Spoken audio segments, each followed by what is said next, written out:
Greetings everyone, I hope you're doing great and are having a great day. In this video I'm going to be sharing my experience learning a front-end framework, and the front-end framework I'm going to be talking about is VueJS.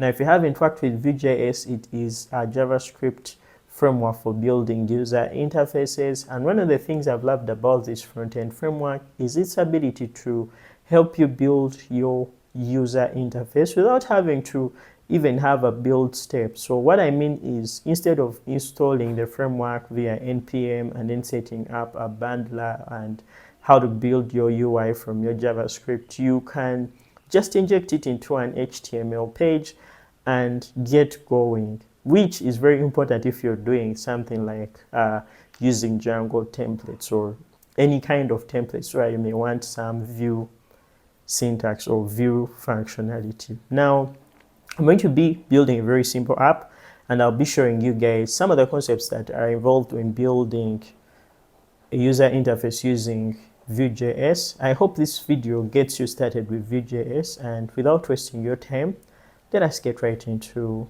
the video. So the simple application that we're going to be building is this basic to-do list application. And yes, I understand the fact that many of people on YouTube here want YouTube clones and Uber clones and all those cool apps. But this is a very simple application that can help you understand the basics of a web framework. And let me show you how it works. So basically what we have is this section right here where we to have a form.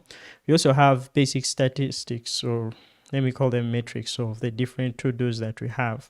So right here we have a number showing all high priority to-dos and those that are done.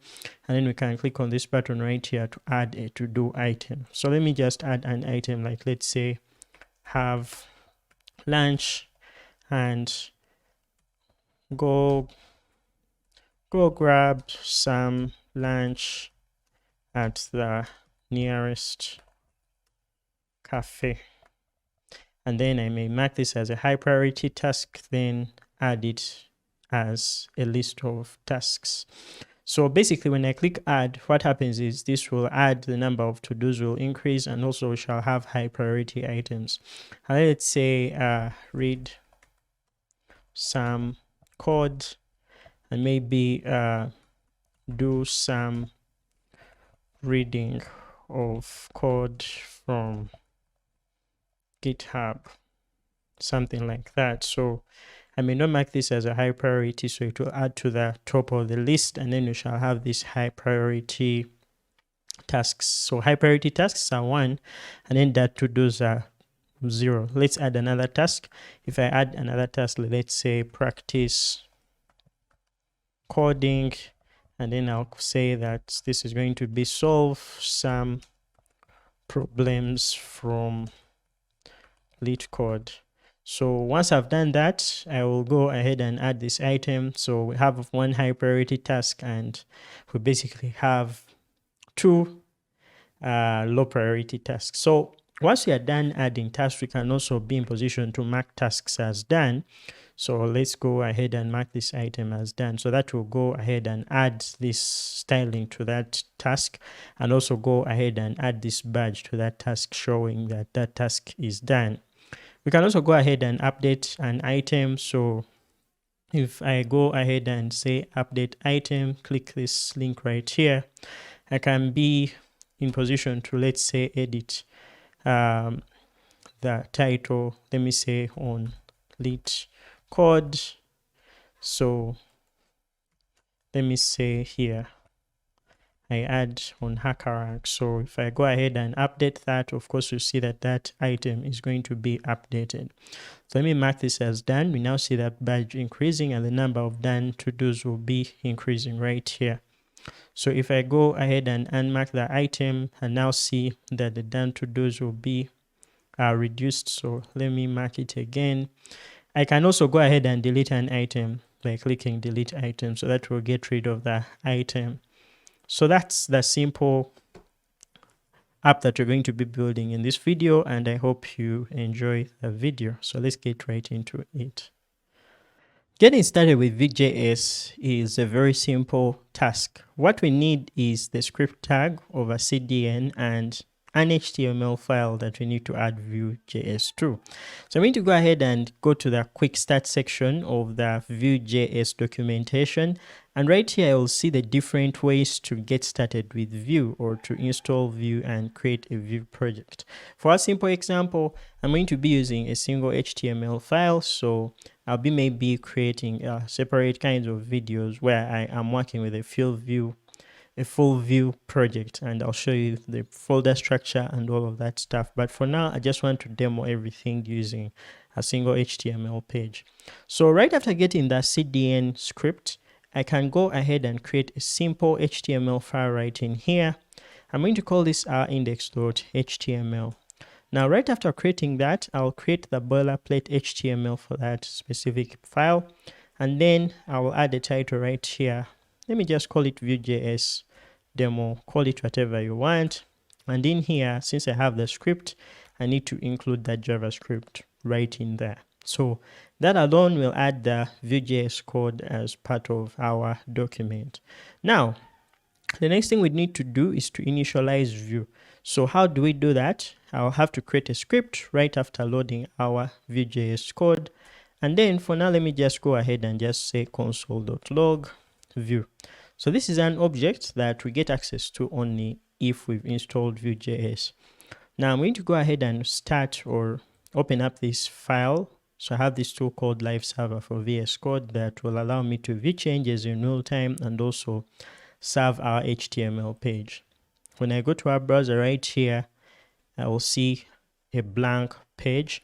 But when I go to our browser tools right here and see our console logs, we now see an object, and this object is the Vue object. Now right here, you'll see all the different methods, properties, and everything we need to do for us to work with Vue. Now, one interesting attribute we need to get access to is the create app attribute, which is not actually an attribute, it's a method. But what this does is to help us create what is called a Vue instance.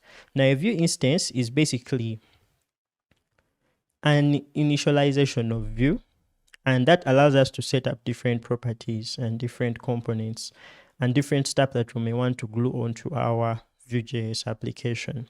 To see that in action, let us go back to our index.html file right here. I'm going to come right here, and what I'm going to do is to create a variable called app, and this will go ahead and basically use the Vue object we've created to access a method called the create app method. Now, when we get the create app method, we are going to call it, and we need to provide an options blank object right in here for now. So this is going to be all the configurations that we shall need for that specific app instance or for that specific Vue instance. But for this to work, we then need to point to where on our HTML page Vue is going to act. And for us to do that, we need to then go ahead and call .mount onto the specific section of our page we want Vue to act. So in this case, we'll have to select using a selector. Now I'm using the ID for now. Now I may call this app, but you may feel free to call it whatever you want. Once you have been in position to target a div called ID app or a table called ID app or anything within your Vue, within your template that you want to call or make to work with Vue, you need to go ahead and describe it. So for our case, I'll go in here, create a div with an ID of app, and that is exactly where VueJS will act. So all the code that is going to be using VueJS needs to reside within this div that I've specified inside the call to our mount method. Let us make a quick recap. We started by creating a simple HTML document, and we added JavaScript from VueJS to include the necessary VueJS JavaScript. Next, we basically access the VueJS object to help us get access to properties or methods like the create app method. Calling the create app method allowed us to create an app instance or an app object that then also has a method called mount that specifies which part of our HTML page we want to target in order for us to make Vue to work. we specified that that will be the app div, which we have provided right here, and that's exactly where all the stuff that is Vue related is going to happen. Now, after we have set up this, we need to go ahead and open this page up. So I'm going to be using a tool called Live Server, which allows me to open this in the browser using a live server. And also, it helps me view all the changes that I make when I edit the code on saving. So when I go back to our browser right here, we're now going to go ahead and basically see a blank index.html file. Inside here, I also see that I have a bunch of extensions in my browser, but the most important one is this Vue Dev Tools extension. So the Vue Dev Tools extension is one that will give me the ability to work with Vue or be able to debug my VueJS applications and see the structure of our VueJS application every time we are working with Vue. The most interesting thing is that it also gives me the ability to see the tools that are necessary for me to work with Vue straight from our developer tools. So we get access to this extra tab, which will then give us access to all things related to Vue. So we can be able to see an overview of what we have, which is the dev tools, the version of the dev tools, how many pages we have, how many components we've created, and so on. We also get access to the components. So for now, we only have one root component, which we have created right here. And let me close this. We get to also see all the stuff about that root component we've created. So for now, we don't have a lot. We only have a root component. Now, for us to have that Vue Dev Tools extension installed, we may need to go to our browser web store or the extension store for our browser and search for Vue Dev Tools. Now, since the browser I'm using, Brave, is a Chromium based web browser, of course I had to go to the Chrome web store for me to be in position to install that. So when I go to Chrome web store, I can then go and basically access it, search for Vue Dev Tools,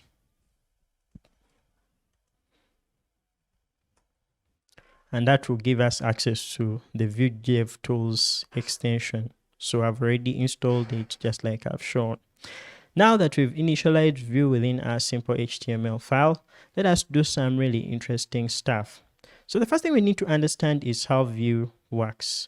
Vue works by helping us to form what is called the virtual DOM. Now the virtual DOM is basically what it is. It is a document object model, but it's not something we access. Rather, it helps us to update the DOM without having to directly work with the DOM.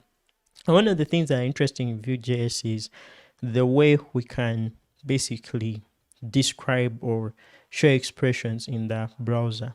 We can initialize state by defining in our object. We can call this the options object that we provided to our create app call. And inside here is where we can provide the different options. Now, the first option we're going to look at is going to be the data option. This data option allows us to define state values or state. Basically, we can write state and then describe initial values of that state. For example, if I created a message in here and provided these single quotes right in here. Now, one mistake that I've done is to not return an object. But what happens is that this data method needs to return an object of keys and values. Now, each key here is going to be a state variable, and the value of that is going to be the initial value for that specific state. Now, if I define a key of message and give it a blank string as a value, that means that I have a state variable or a reactive state of message, and it's going to have an initial value of an empty string. For me to see or show this in action, I'll have to go to our div of ID app. So I'll create a simple h1 right here.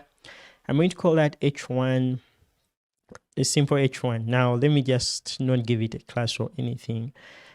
This special curly braces right here will allow me to pull a value from this side of the script into our template. Now VueJS of course describes the HTML part of the application as the template, and then this part right here is going to be the script, and then you can also have styles according to your needs.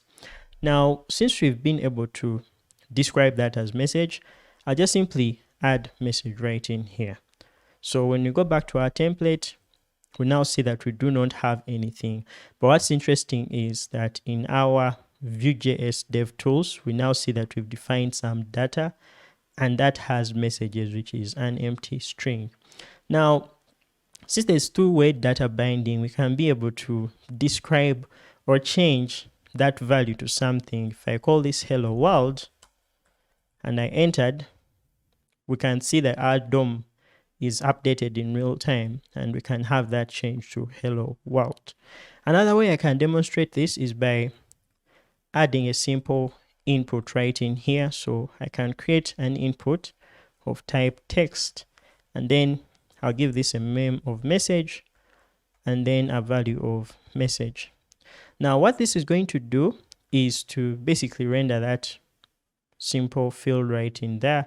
But what I want to achieve is, if I change the value of the input, I want to also be able to update in real time what is shown in our little heading right there.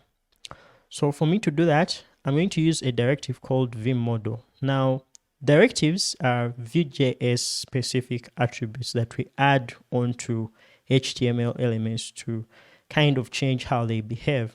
For this example, I'll use vmodel, and then I point to the specific state variable that I want to keep in sync with whatever I've defined in our script. So when we say vmodel equals message, what we are meaning is whatever the value of the input is should be the exact value of the state variable we've defined right here. So if I say that message is going to have an initial value of hello world, and I saved, when you go back to our template right in here, we now see that everywhere we're accessing the variable, accessing the state, we have the value being hello world, which is kind of interesting. Honestly speaking, when I saw this, I was really impressed with how Vue works, and this was something that gave me quite a lot of excitement. To see that in action, we need to go ahead and maybe edit something. Now you can see that this updates everywhere we are actually getting access to the data variable or the message that we've initialized within our data. And this makes Vue so powerful. The ability for us to just describe a state value and then bind it in different, or bind it on different HTML and show it in various places is something that drew me close to Vue and made me want to understand how Vue actually works. So yeah, each state value that we bind onto, so what I actually wanted to say is the moment we define a data property right in here, the moment we use vmodel to bind it to an input, that input is going to have its value being that specific data variable. So if I cleared this, I can go ahead and clear the input. So we have nothing in there. One other interesting thing we can have is expressions. So we can do various expressions inside our template syntax right here. So you can do something like message or something else. So let's say hello world. And what that will do is to basically show 0. So that is not working. I guess it's a message, all that. So that will show hello world. You guys will forgive me, I'm not the JavaScript dev out there. But one thing to note is we can do such things as expressions. Now, this will only work if you have only one expression, so you can't add any other expression in here. So we can have something like message or hello world, which means that if we have a message, we can display the message. If we don't, we will just show hello world, which is kind of useful if you want to do some sort of like showing empty state or something of the sort. So when I change this, I can come and say welcome to this video, or something like please like this video, which is a request actually. So this alone shows how you can have that two-way data binding. You can have state change in real time at whatever part of your application you have it. So that is one interesting thing you can achieve. Now, since this application is not a tutorial, rather it is just a basic video I want to create to show you guys how I actually like VueJS, let us try to build a very simple application. So we set up VueJS to work within our application. One thing we haven't added are maybe styles, so let's go ahead and add those. I'm going to look for the Bootstrap CDN. So let me just go ahead and look for that. This will bring me right here to the Bootstrap CDN. I'm going to copy this link right here. Go back to our Visual Studio Code. Now, I know a lot of you guys now use Tailwind CSS, but I'm not yet familiar with it, so I'll stick to Bootstrap for this demo. I'll create a link, and in that link is where I'm going to add our Bootstrap. Right after adding that Bootstrap, we go back to our template and we shall see our code and our fonts are going to change. So right after doing that, now let's go ahead and kind of organize our application. So instead of message, I'm going to change that to be header, and that's going to have an empty string, or let's say it's just going to have the message of basic to do. Let me just call it basic to do. So yeah, if I have the message of basic to do, that is the message I'll be having right in here. So if I save, and I'm going to go ahead and first of all have to update. This has to be header instead of message. So when I save, now see basic to do and the input we created right here. Now this input is going to be where we're going to be inputting our to-dos, but let me actually remove it right here.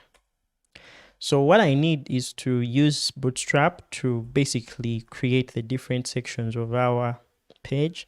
And yeah, I'm going to be coding that. So to start, let me just create a container to contain all the elements. Inside our container, I'm going to create a row, or let me actually use the container as the row itself. Now in Bootstrap, you can create rows and you can have columns. So I'm going to have a column with a width of, let's say, 4, which is going to be the first column. And then the second is going to be a column with a width of, let's say, the remaining part, which is going to be 8. So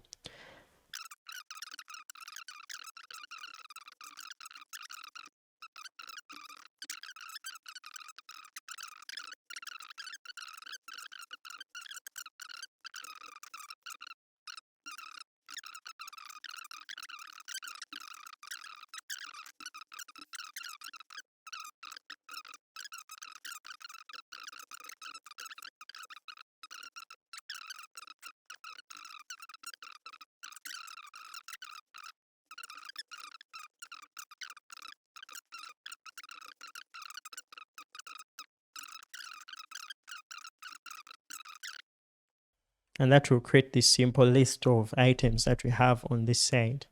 Now, let us also go ahead and create the form that's going to be necessary for creating these tasks.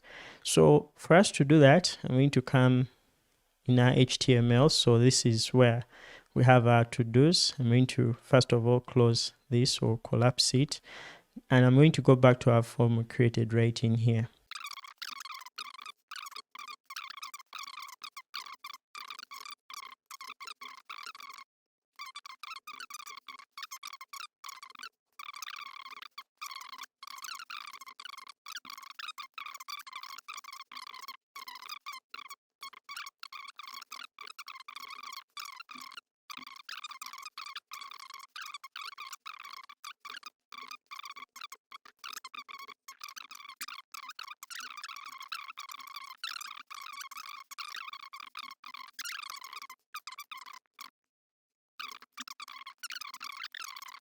And that's basically the kind of app that we're going to be building. Now that we've been able to add some HTML in here, let's look at the view part. Now, one thing we have done here is to basically define a form that we're going to be submitting each time we want to add a new to-do item. We also want to be in position to delete to-do items or update to-do items, mark them as high priority or not high priority. So let's actually first go to our form and edit a few things. I'm going to first of all format our document. Now, when you're working with a formatter, I can say format document, and I can configure the default formatter. But since I'm not using the VueJS extension, then I'll just keep it to the simple HTML features extension that VS Code provides by default. All right, now one thing I'm going to do is to also first of all add the required attribute, because we don't want to submit blank forms or blank fields within our form. So I'm just going to add that required property.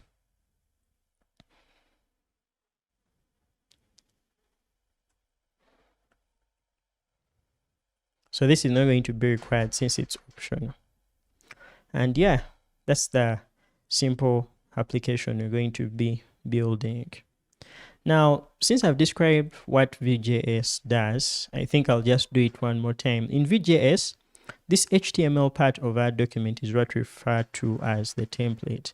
Now, we also define the script part of our application to be the script, and that is where we have our VueJS instance. And if you're working with the options API, just like we are working here, it's where we shall have this object that will have the data method and other methods that you define as options on your Vue instance.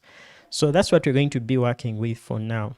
So for now, we've been able to only have one thing done, and that is our form action, and we've also defined our list of to-dos. Now let us look at how VueJS can change how we render data dynamically within our template. So right now, what we have done is to define our HTML or define the template part of our application. And when you look at it, all we're having is the form. We're having the section that has the form and the heading, and then we have this to-do section that has a list of to-dos. Now, let us first of all look at how we can dynamically render this list of to-dos from a data source. In modern applications, we have an API on the back end that's going to return some data, and then the UI in JavaScript or any other programming language, you render that dynamically without having to always repeat the UI. So that's exactly what we're going to be doing. To start, I'm going to take you back right here, and we're going to note that for each of these items, we are basically having this structure right here. So one thing I've done as a mistake is to include everything within one list tag, but I think I can get rid of that by simply going in here and removing these other to-dos. So we can have those inside each individual list item tag, but the idea is each list tag is going to contain a div of class to do, and when you go back here, we can then see that in action. So each item that we're going to have in our data source is going to have this HTML for this specific to do, and to show that, I'm going to be using this block elements feature that this browser offers, which can help you to point to the section that you want. So the HTML I want to use is this HTML for the lorem ipsum. So for each item I want to have in my to-dos, I want to render something like this, or render this specific section right here that contains this content that we see right here. So how can we achieve that? In VueJS, we get access to a specific directive called the v-for directive that helps us to loop over each items in a collection like an array, and then display content based on the elements inside that array. So for us to initialize our data for the to-dos, I need to go back to our data right here, define a reactive state variable here called to-dos, and this is going to be an empty JavaScript array for now. But we can put in some data. For example, we can start with a to-do with some data in here. So we can add an ID. Let's call this ID1. Can add a title, and the title can be maybe learn VueJS. Then we can have some content in here. So the content is going to be something like the progressive web framework or something of that sort. So what we've done so far is to initialize our to-dos list with one item, which has an ID, a title, and learn VueJS. And then we can also add that other property, which I think we called high priority. So we can just keep that to false, but we shall look at how we can indicate those based on a Boolean. So for now, when we go back to our data, all we're going to be doing is to get each item in our to-dos and then dynamically render it within our list of to-dos. And how we're going to be doing that is using a directive called the v-for directive. Now, just like I explained, directives are special VueJS attributes that we add onto elements to modify their behavior. And for this case, v-for allows us to render UI or HTML based on whatever collections we have in a list, or call it an array of elements. So v-for works in a way that it gets the items and runs a for loop in each of the items. So we can do something like for item in the array or the collection you've defined inside your to-dos. We can then go ahead and say for item in to-dos, then we can render the items. And for us to get access to those, we can then use the template syntax to basically get those attributes and display them. So we can get the ID, we can get the title, the content, and the high priority, and then display them inside our UI. So to start, I can do something like item dot title, which will display the title, and then we can have item dot content. So high priority for now, we shall just leave it to that, but when you display the content, that should show the content. So we can have item dot content, and we can have the rest of the buttons, which are delete and update. So those are not going to be working for now. So it seems like we have an error. So what I'm going to do is to go to our browser right here, and when we inspect, we can see in our console different errors that we have. So unexpected taken 4. So the mistake I made was in our use of the v-for.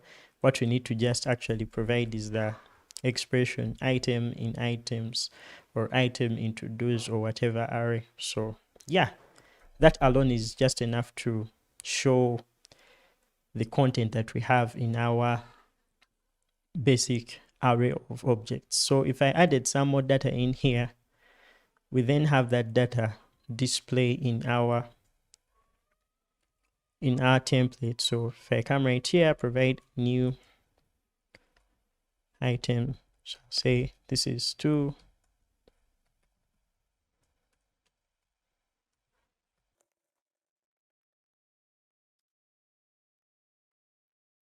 So yeah, that will be our second to do. I can also give it a high priority variable here. I can say high priority is going to be equal to false.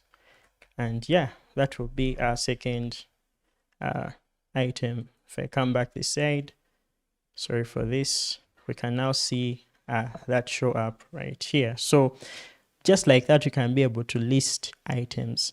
Now, one important thing we need to understand is for each item we display, we need to add a special attribute or a special directive called the key directive. So that helps us to uniquely identify each of the items in our list or in our array, and it makes it easy for VueJS to update each of these items the moment the UI changes. So it is very important that you add that. So we shall just go ahead and add a key, and in this case it has to be property on each of the items we are rendering, or it can even be the index of the items we are rendering, and I'm going to be showing how we can add that. So since we have the key of ID, we can just come and say item.id, which will represent each ID on the items we have in here. So item.id will be ID, just like you see right here. And then if we go ahead and save or refresh, we'll now see our data is being shown. And when you go back to our Vue Dev Tools, we can also see that in action. So if I go to Vue Dev Tools, we now have our array that has reactive data, and for now we have ID of 1, the title, and then the content and the high priority values. So that is very important, and that is how we render lists when using VueJS. Now we can also be able to use indices to uniquely identify them. So you can do something like for item index, and then we can add the index. So I don't know if I've messed this up. So if I come right here, nothing is happening. If I try to inspect, maybe check the body, check the elements, and this will be the row, this will be the to-do. I think everything works fine. So yeah, that's how we display lists inside our Vue template. Now one thing I can fix is to just make this appear a little bit away from the top using margin top. So I can come for each to-do, and I'll give this list item a class of margin top. You guys will forgive my front-end skills. So yeah, that will at least space them a little bit. Now the next thing we're going to be looking at is how to use inputs. For now we have just defined these inputs, but we cannot be in position to bind them to a specific state and maybe even use them to submit our form. So let's do something interesting. One thing I talked about at the beginning of the video is the vmodel directive that helps us to bind state onto an HTML element, so that when that state changes, then the value of that HTML element will change. So to start, when you go back to our form right here, I'm going to collapse some of the HTML, including that of the to-dos.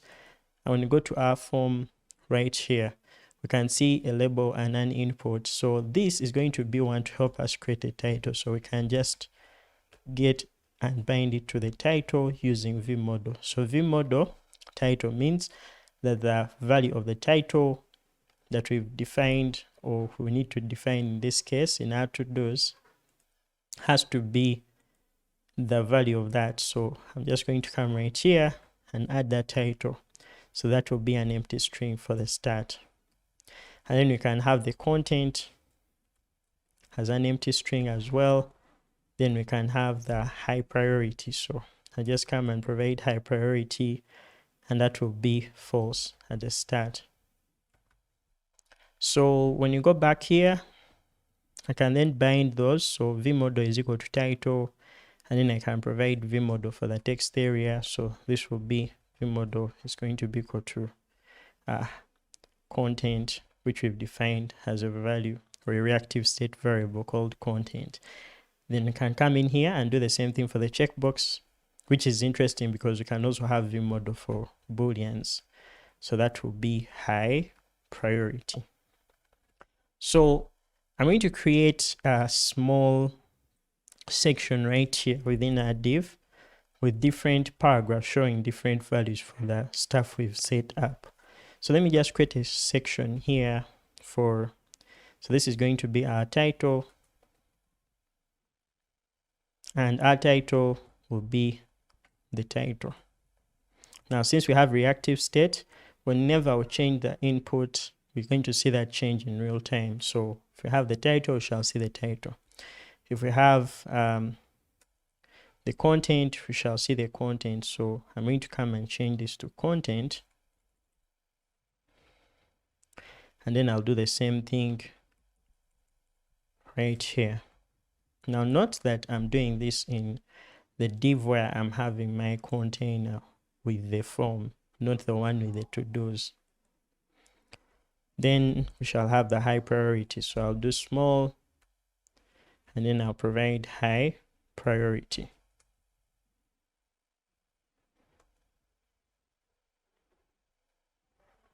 And I'll provide the value for the high priority value.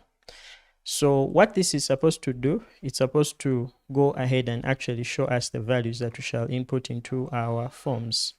So for example, if I saved and head over back here, we now see this title, content, high priority, and this will show us the values, the initial values that we set up.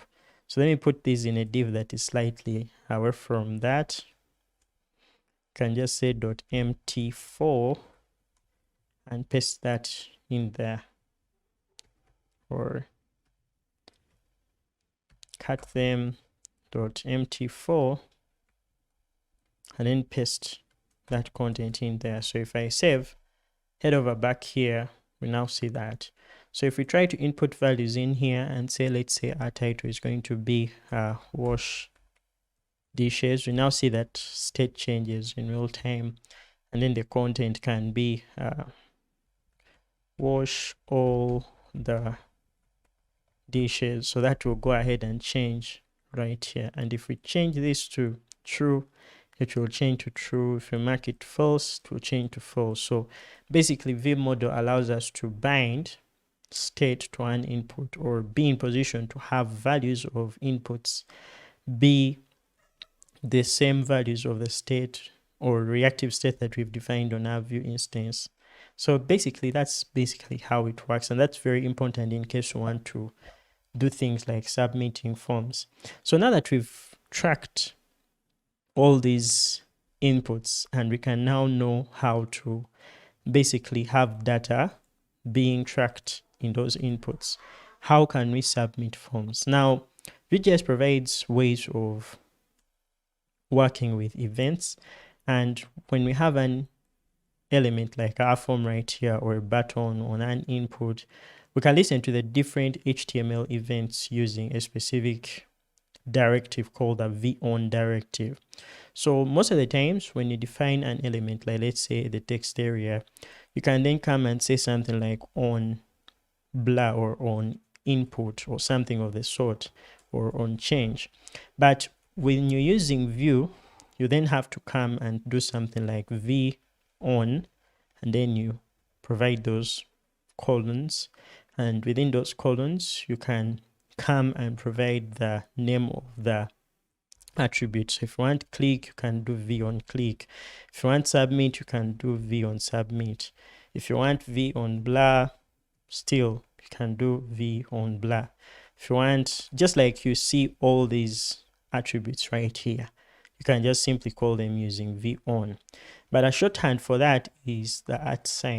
And if you want to track what is input inside this text area, you can say @input, and then you call a specific function that you want to be called each time you input a value inside that input. So that's basically how it works.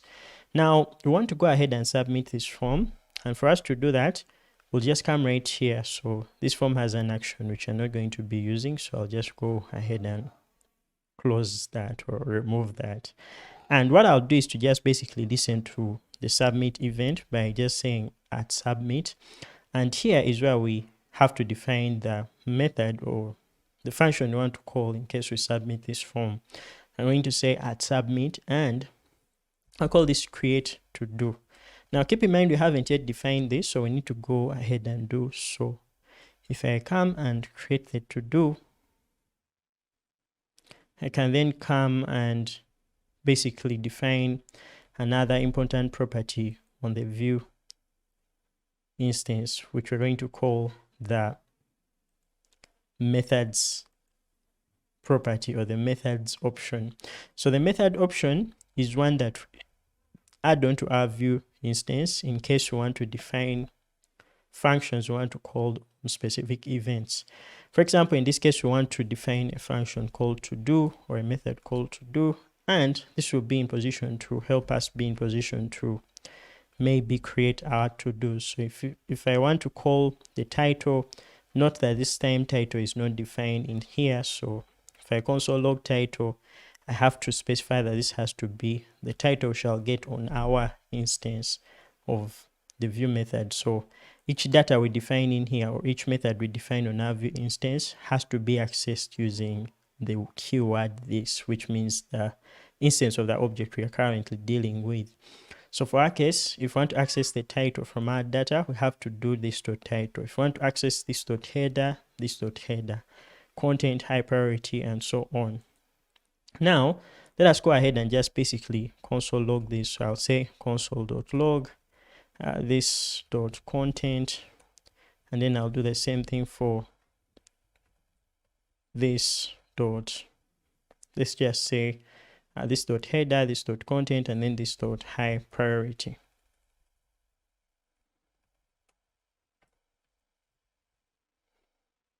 So I'll remove that extra bracket right there.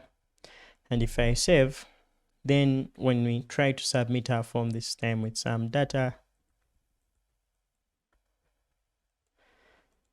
we now see that our form is submitting, but we still get the page refreshing. Now in our console, we can't get anything since our form has been, or our browser has refreshed the page. So how do we change that from happening? Now each directive we define can have what are called modifiers. For example, the v-on submit directive helps us to submit a form or listen to an event of submit, and then we'll call a specific method when we submit that form. But we can modify the behavior of that by basically adding what is called a modifier. A modifier is basically a property that we're going to add on each, that we can add on a directive to help us modify how that directive behaves. So on the submit, we can call the prevent modifier. And what that does is to prevent the form from submitting and behaving the way it does. You can think of it as calling event.preventDefault when you're using DOM manipulation. What that will do is to prevent you from submitting the form and allowing you to basically be able to carry out anything in case you submit without refreshing the page. So this time, if we try to input stuff, we now see that our form is not being refreshed, or our page is not being refreshed. And if we inspect and view our console, we now see the values of our title, content, and our high priority being logged, which is interesting. Now, what if we wanted to do something more interesting? I'm first of all going to get rid of the text that we added on here. And we are going to go ahead and basically now work on what is going to happen when we submit this form. So to do that, I'm going to go right to our method right here. And since I have access to these values when I input them, I can then go ahead and simply append or add to the end of the list these items. So for us to do that, I'm going to go ahead and say this. Now I want to access the to-dos we've defined, which is our empty list or our list of to-dos. So I want to go ahead and just call the push method. So this will add to the end of the array. So this .todos.push will push to the end of the array. And I want to add a new object.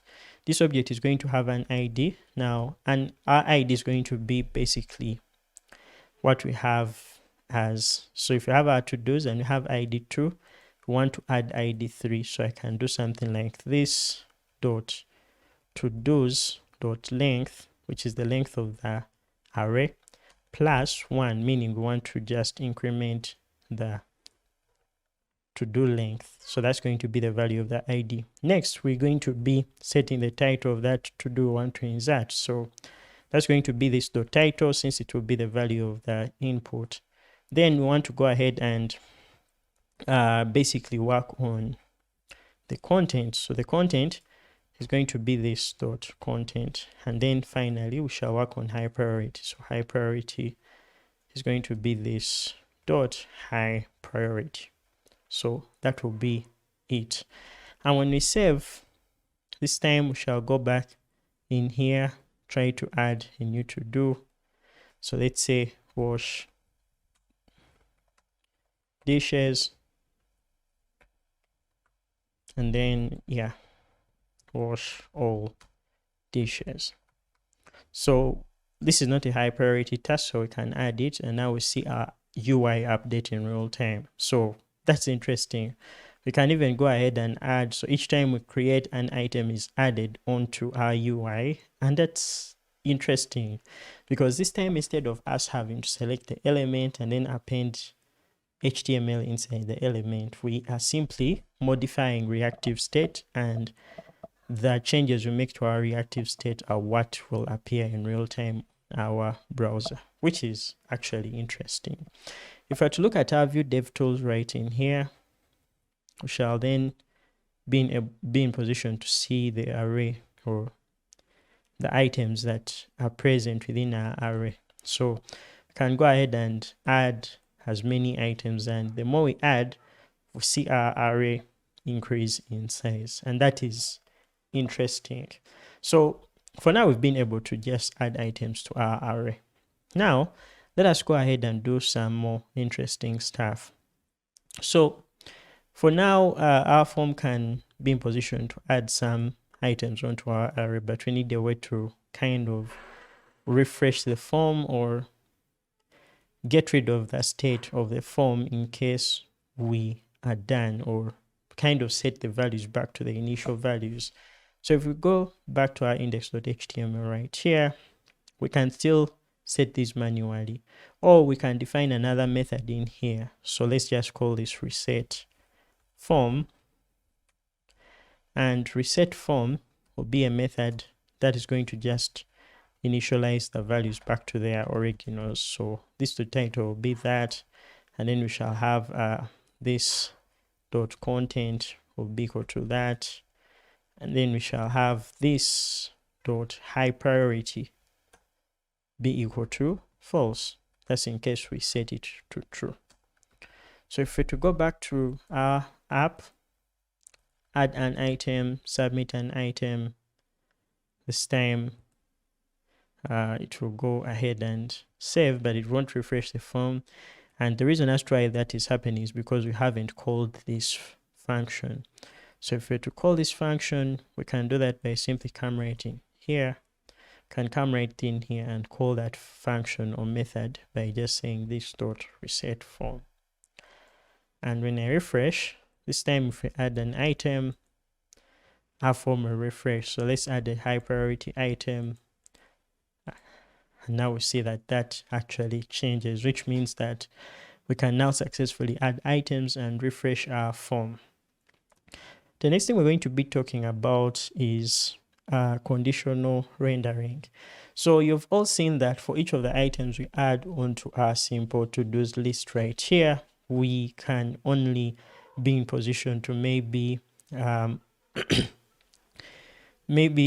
show high priority. We have no way of changing this and showing that an item is not a high priority item. So how can we change that? VueJS gives us a directive called the vif directive. And what vif does is to help us to show part of our UI given a condition being true. Now for this example, we have some items having the high priority attribute being true and others having it as false. So what we can do in that case is to modify and display this conditionally. So to do that, we can go to our to-dos list and do the following. So for each of our to-dos, where we are rendering our to-dos, going to kind of collapse some of the items in here. We shall go back to our to-dos list, and inside our unordered list, we want to go in here and use a vif or a velse. So when we have items within our list, we want to show the list of items within our list, and when we don't, we want to show message telling users that we have no items to our to-do list. To do that, we can use vif, and vif depends on a condition. So we can do something like if I can just come right in here, add this to maybe a div, and I'll basically add those, format a little bit, and within this div I've created, we can just have if, which is the directive, and then what we need to provide in here is the condition. So our condition in this case has to be our to-dos being an empty list. So we can do if to-dos dot length is greater than 0. That means if we have our to-dos being greater than 0, or our to-dos, if we have any to-do, we can display that section. And if we do not have any to-do, then we can simply use velse. So velse is the direct opposite of if. So if we do that, can do velse, and then can maybe add a paragraph in here. So that will be our no to-dos. So if I save, now we see that we have some to-dos. Now let's make our list empty. So I'll go to the data option right here, and within our to-dos, I'll get rid of all the values that we currently have. That will leave us with an empty array of to-dos. So to go back here, we now see that we currently have no to-dos. Or interestingly, we can go ahead and add that h1 to be just at the top. So can remove this and put it here to just show that that is the section of to-dos. And when you go back here, our to-do section has no to-dos. So yeah, that can also be working. So yeah, that is the first example of our conditional rendering. Now when you add a to-do, like let's say wash dishes, and then go to content, wash all dishes, that will be a very specific example of a to-do. When you had high priority, that will go ahead and add it here. But this is a marker, and this marker should only be added for high priority items, which we've added as high priority. For us to change that, we can simply go to our UI right here, and for each of the to-dos, we can now use conditional rendering to change and display that high priority badge in case it's a high priority task. So since we have no else here, we can just say velse, or vif. Actually, we can just say vif, and now this can be just item dot high priority, and that alone will make the badge display on high priority items. Now let's add some items that are not high priority. We now see that that will not have the badge, but if we have a high priority item, we now see that that has the high priority badge, because yeah, that's a high priority item. So maybe let me fix the spelling here. So that will be high priority, which is interesting. So for now, we can be in position to go ahead and add items and view those items in our list, mark them as high priority, and that will be in position to show us our list, which is amazing. Now we've been able to now basically look at different aspects like setting up a Vue project, adding some HTML, the template syntax, user events, managing inputs, and all of that stuff. Now that we've been able to look at that, let us look at HTML attribute binding. So one thing that's important in Vue and can be powerful is that we can have the ability to change the attributes of elements and give them different values using dynamic or reactive state that we've defined in our Vue instance. Now to see that in action, let me just go ahead and provide let's go back to our app instance right here. And within our app instance, I can go ahead and basically maybe create, let me just create a link property, a link reactive state variable. When I add this link right in here, I can go ahead and change the links that we have here to have different hrefs. So when I go back here, I can have this href bind onto a specific href that is coming from, let's say, an input or something of the sort. Now let's go ahead and look at that. I can come, let me maybe leave the to-dos alone and just collapse the entire div where we have our to-dos. So I'll just collapse it. Let's do everything within the div that we use for our form. So I'm going to create a div with an empty of 4, meaning margin top 4, and then I'll create an input of type text, and this is going to be having a name of link and then an ID of link. Now let's go ahead and just vmodel or bind it to the state of our link. Now this is where we're going to be inputting a link, and then we're going to have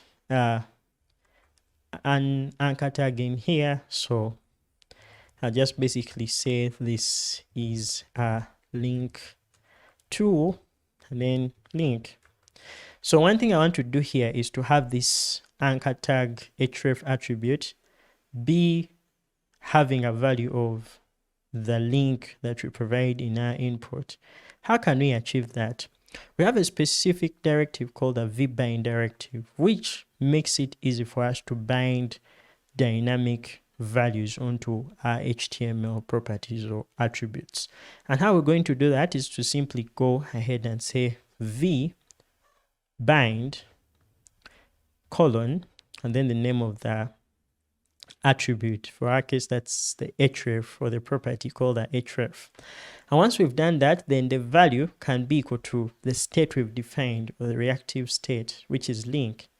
So in this case, if we come and provide link, that alone will make us be in position to edit the href of that link based on some value, which makes it very useful in case you have data that has different links. So yeah, let's go ahead and do that. Now what I'm going to do is to provide a link in here. You can just come and say http maybe github.com, and when I try to inspect this, now I have that link being a link to github.com, and if I click it, and now see that that takes me to github.com, which is interesting. If I add this and say this takes us to, let's say youtube.com/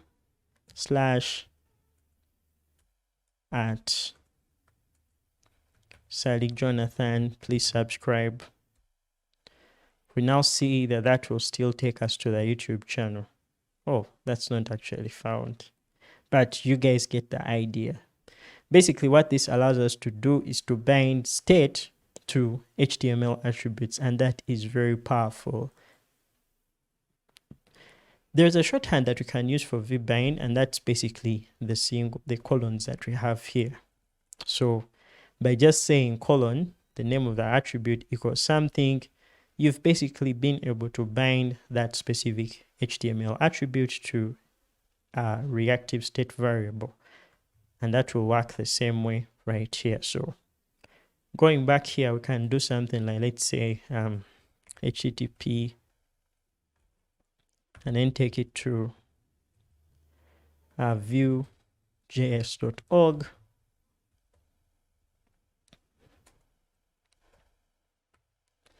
So that will take us to VueJS.org, and if I open this in a new tab, that will take us to the official website of VueJS, which is kind of interesting. I'm going to go ahead and remove this since that was an example.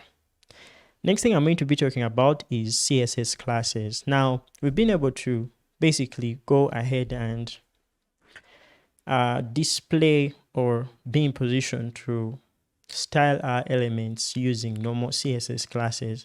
But what happens if we have items that are going to have certain classes only when certain conditions are true?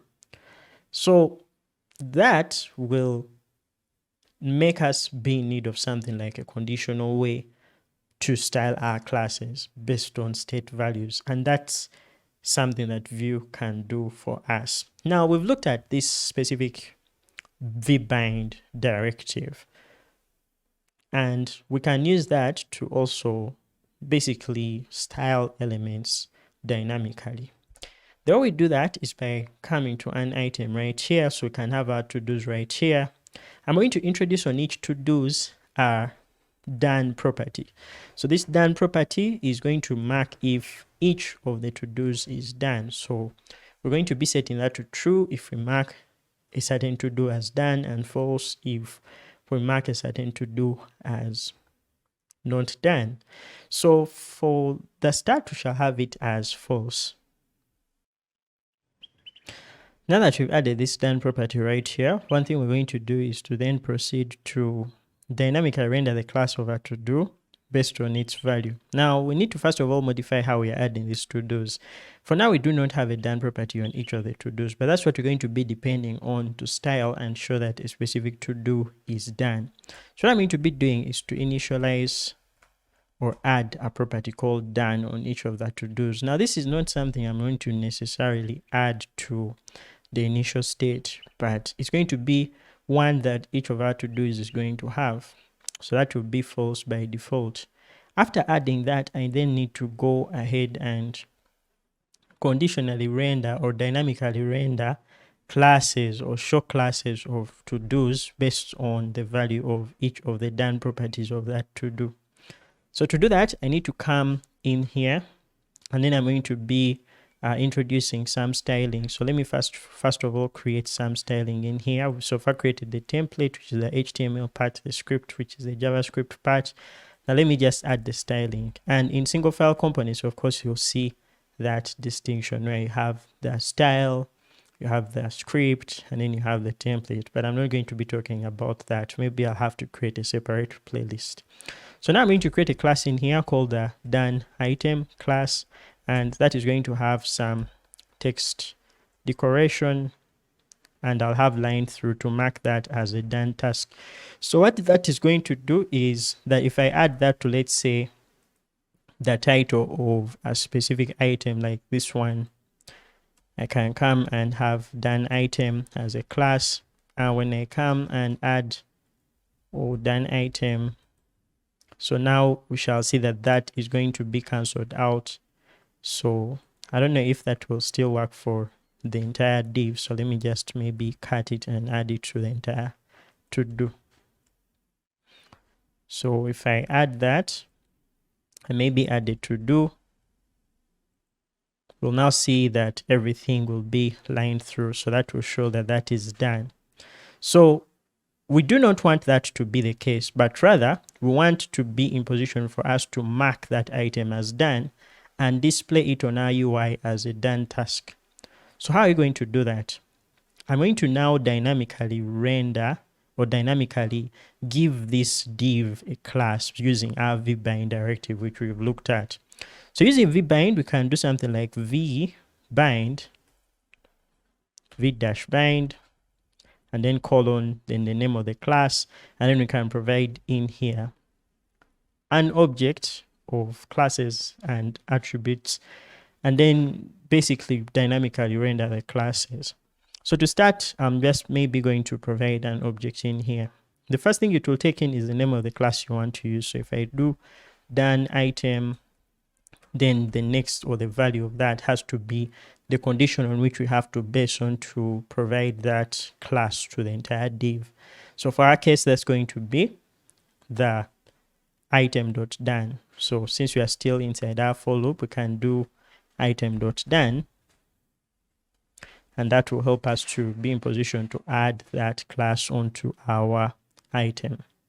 So this will only happen when the item is done, but in case we do not have the item as done, then we shouldn't expect this to work. So if I save and go back to our UI right here and try to add an item, we now see that that does not show up. So we need to create a function to trigger that to work.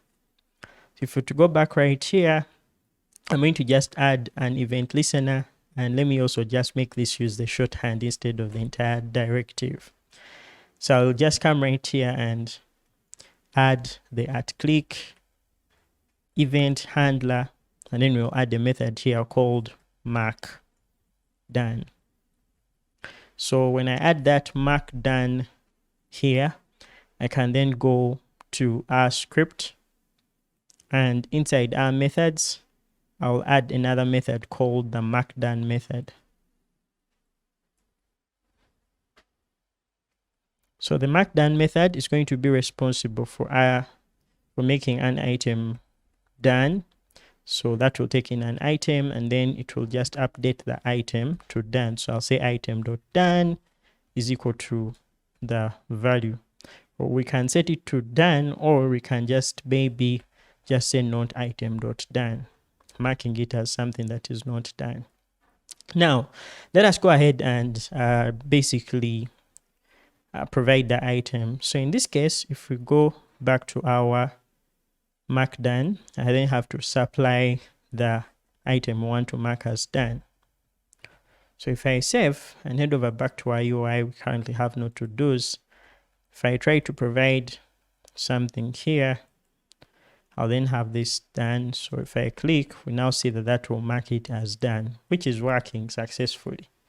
Now, if I add some other tasks in here or other to-dos in here, we can see that those to-dos will have their title, their content, whether they're high priority or not.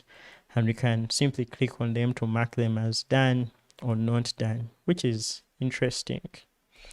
Now, another thing we can do with classes is to add the default classes that we can have. So we can achieve that by using an array of objects.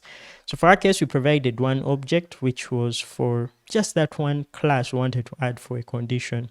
But what if we have those conditions, or what if we have those classes that are going to always be present on the item, regardless of whether a condition is true or false? That's where we have to change these to be arrays. So we can create an array with objects listing the various classes and the different conditions that are going to render those classes, and then you can just provide the initial classes just like you see right here. So if I save and head over back here, it seems like I have an error. Maybe let me change this to single brackets, and now we see that everything is working. So that means we shall have our high priority added. So everything is going to be working the way we want. And yeah, that will mark our items as done. We can also do some interesting stuff like disabling buttons. So we can add that text disabled thing, or I don't know how they do it in Bootstrap, but we can make those links disabled. So that's exactly what we're going to be doing now. So to disable these links, we can add a disabled class onto them. So we can do that as well by just simply coming to those links and then adding that class. We can add a vbind class, or we can go to the specific anchor tags themselves, vbind class, then we can provide an array. So that array can have it can have the class. So this is going to be an array of classes, and then in an object right here we can provide the name of the class. So this is going to be disabled, then the value for that will be item dot done. So yeah, I'm going to do the same thing for the other. So I want to go ahead and add that, and yeah, so this has to be done. So let me fix this and remove this other quote. So this is going to be class.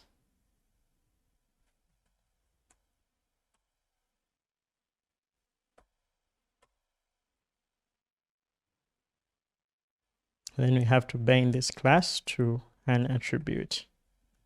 Nice. So that's basically the same way we're going to bind that dynamic class onto our links.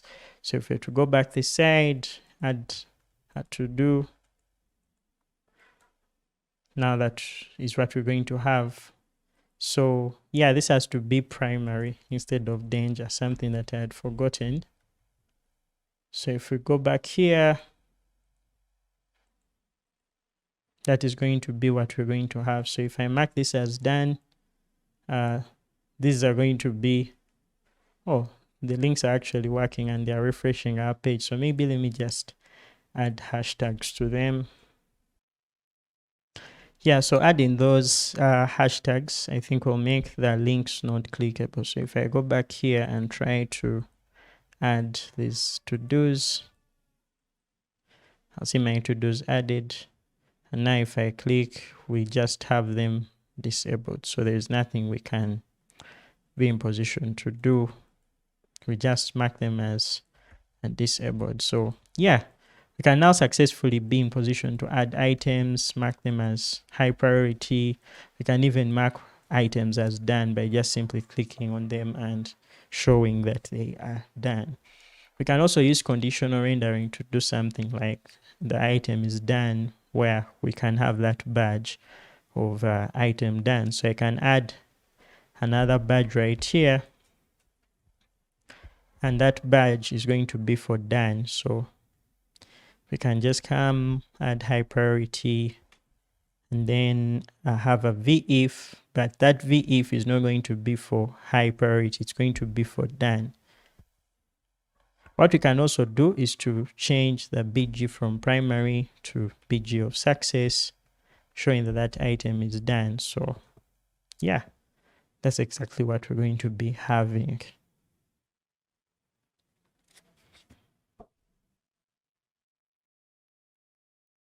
To see that in action, I'm going to save, and when I go back to our client right here, we shall now try to add a new item, set it to high priority, and then we shall see something like this. But when you click on it, we shall see that done marker also appearing on the item, showing that our to do is done, which is interesting.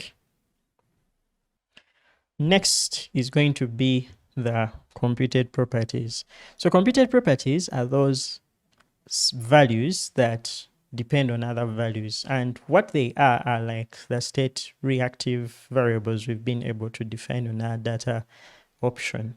But what those are basically things that depend on other changes in the other state variables we've defined. So for example, we may want to add the number of all to-dos that are available and maybe show all to-dos that are done and something of the sort. For us to do that, we have to go ahead and go within our data options. So I'm going to close some of the stuff we have here. And in our data option, we have things like the different data properties, like the to-dos or high priority or content or something. Whenever I want to create a variable or a state or a reactive state that depends on other changes in reactive state, then a computed property is the way we're going to be doing that. To show an example, we want to maybe go ahead and implement a count for each of the to-dos and those that are done and those that are high priority and so on. And we can do that by basically providing this computed option right here. So the computed option will take in all the properties. So we can say high priority to-dos. And this will be a method, but this method is going to be returning a value. This value is going to be the reactive state that we want to use. So for example, we can say return this to-dos dot. In this case, we can maybe perform some JavaScript magic to show only to-dos that are basically high priority. So we can maybe do something like return this dot to-dos dot filter to-dos to-do. So this will take in a to-do, and then we can have all to-dos where to-do dot id or to do dot high priority is equal to true. So to filter that out, we can do something like to do dot high priority is going to be equal to false. So what that does is to go ahead and only return those that are true. So let's save and see this in action. I think I've made a mistake here. Let me see what that is. Expected that. Let me try to format. Oh, so the mistake I did was something with the computed properties. So if I save, I'm going to refresh and then come back here. So yeah, that is the simple mistake I had done. And yeah, so if I added to do, this is what will happen. And what I'm interested in is showing high priority to do's. So that's a computed property right here. And for me to display this, I have to go ahead and simply go at the top, or maybe what I can do is to display those properties in here. So I can create a div with an ID of maybe a class of empty4, and then I can simply create those paragraphs with font weight, or let me just create a paragraph. So paragraph, here I can say high priority items or high priority to do's. So this is going to be having the value of the high priority to do's. If I save and go back here, we have an empty list. So that actually just returns the empty array. Sorry for that. But what I want is the length of that. So I can say dot length, and that will return 0 because we do not have any high priority to do's. We can also create one for, let's say, done tasks or done to do's. So I can come and change this to done to do's, and this will return this dot to do's dot filter to do. But in this case, I want to return those. We want to filter and return the number of those that are not done. So this is going to be to do dot done equals false. So that will also return 0. Let's go ahead and also render that. I'm going to come right in here and add that. So this is going to be done to do's, and then those are going to also be 0. Now let's try to do something interesting. If you go back here and try to add some tasks, we now see, so this is going to be 1. I think what I did was false because these are high priority. I need to, if these are high priority, this has to be true.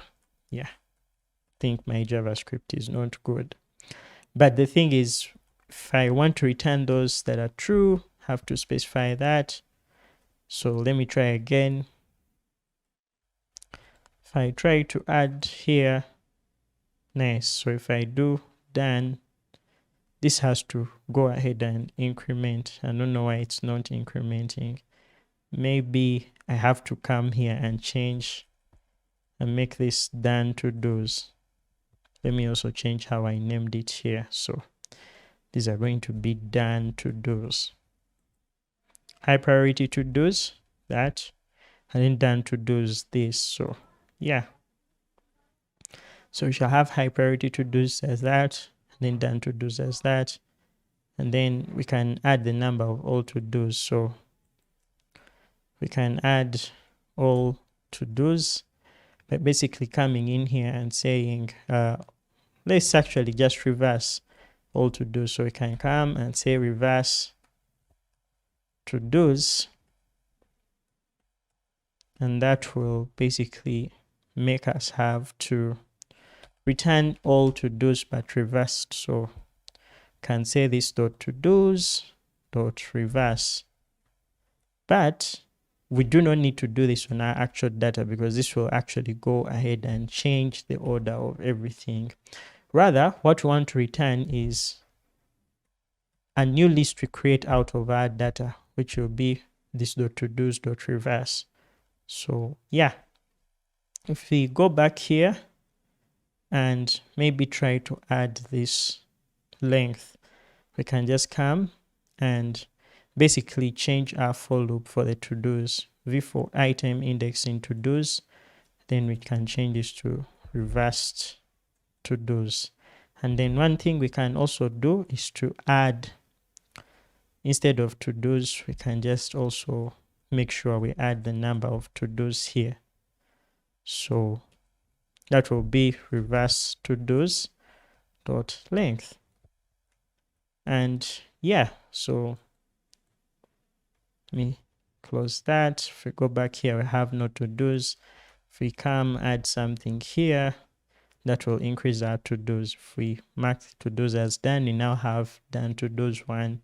If we add other to-dos right in here, can have high priority to-dos, and then I will basically go ahead and add some other stuff in here. So you can add good text, but for now I'm just developing and I'm adding random text. So yeah, if I mark this as done, we see that it's done.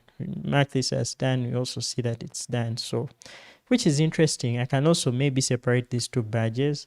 I can just come and maybe add a margin X of 2 to just create that separation, so that if I add the high priority task and I mark it as done, we now have those badges displaying like that.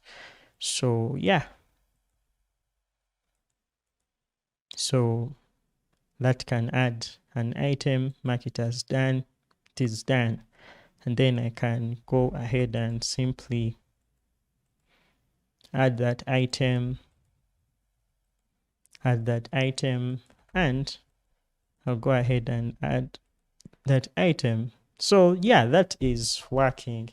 So at this point, we've been able to explore different aspects of Vue, and now we need to just implement these two buttons, update and delete item. So yeah, we can mark items as done, just like you see right here, and stuff is working. We are now in business. So let's first of all implement the method for deleting an item. Just like we did, we just go ahead and locate where I want to listen for that method. So that is going to be on our paragraph. So here is update item, and this is click for deleting an item. Now I need to come right here and say at click, and I will define a delete item method that will take in an item.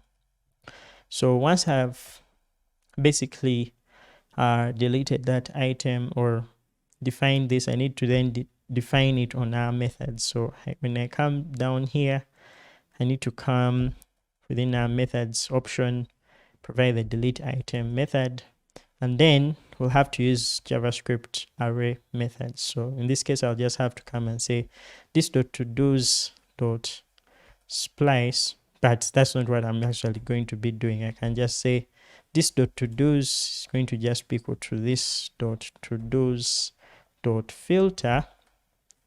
So I want to just say I want to return a new list where we do not include that item. So the new list is going to be equal to todos.filter, and then we just have to say we want to filter where the todo.id is not equal to item.id. So that will return a list of all items or all to-do items that do not have that ID. So if I save and over back to our demo right here, if I add this, can add that. So if I delete it, it goes. So let me try with mod data. That's not a high priority item.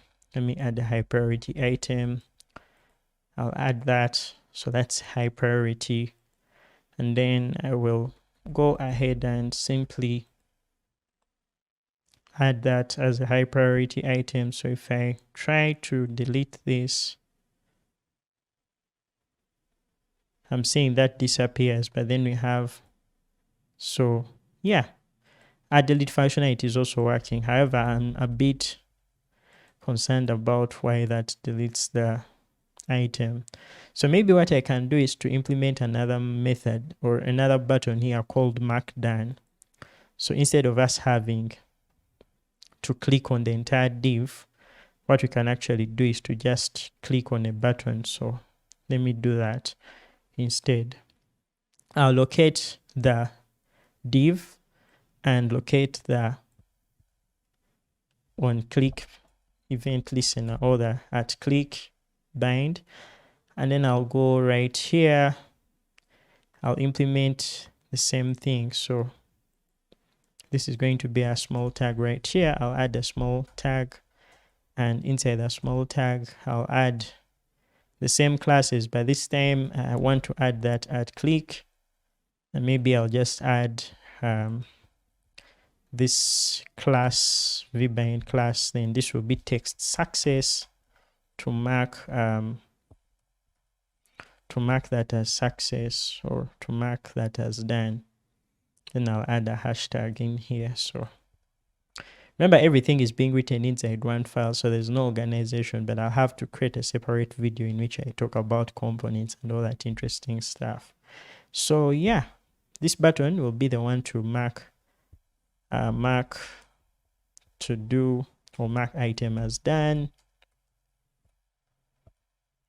and that will mark the item as done. So if I go back here, sorry for this, I will refresh, try to add some more to do items in here. So yeah, that is marking it as done. So if I click on that, we can now mark an item as done. So I can also conditionally render this text, by the way, and I can just go right here. Then I can basically use conditional rendering. So I can create a span of yeah, so I can just come here and say vif is equal to item.done. So yeah, item.done, and then I can just say unmark. So this will be, if it's done, we can unmark the item, unmark item, and then else v else. So that's span, so this will be v else, and then I can, yeah, so that will be unmark item and then mark item as done. So yeah, then the text can also change. So that's actually some interesting stuff we are doing right now.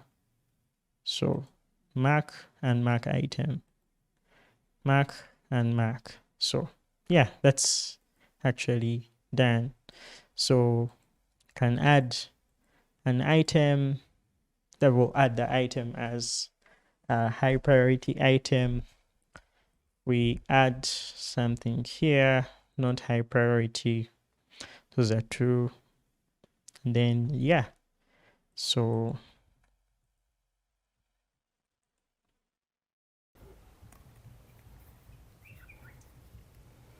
alright, thanks for watching, guys. In this video I've been able to build a very simple application using the VueJS web framework, and I've also introduced you to the fundamental concepts involved when building with VueJS.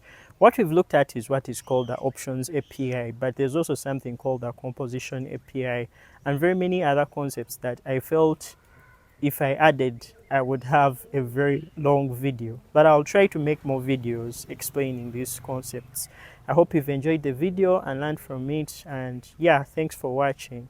If you feel like this video has been valuable to you, please leave a like, click the like button, and do not forget to subscribe to the channel for more videos like this. Thanks for watching, guys. I hope to see you in the next video. Bye.